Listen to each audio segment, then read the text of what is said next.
Hari ini tanggal 11 Agustus 2018. Puncak Gunung Selawah terjadi kebakaran. Jadi pohon-pohon pinus yang ada di sisi kiri dan sisi kanan Jalan Banda Aceh Medan ini hangus terbakar, sehingga menyebabkan arus lalu lintas sedikit mengalami gangguan.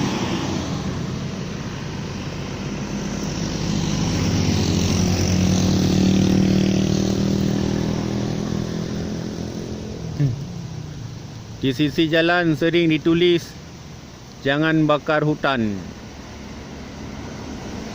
melanggar dengan hukum ini itu. Ternyata hutan juga dibakar. Beginilah suasananya. Ini bisa terjadi ISPA. Apa namanya, penyakit ISPA.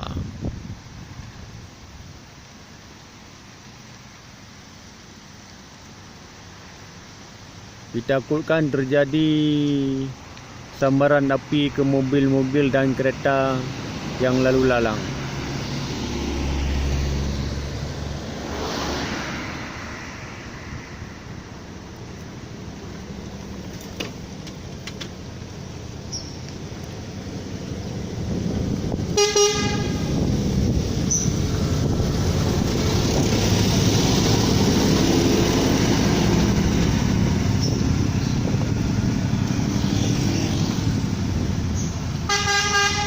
Inilah kabut semakin pekat. Kabut semakin pekat. Nafas mengganggu. Hampir tak bisa bernafas.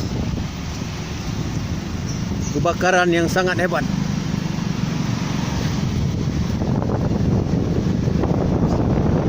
Inilah kebakaran yang sangat hebat. Hari ini tanggal 11 Agustus 2018. Ini sudah sedikit keluar dari bara api yang lumayan panas.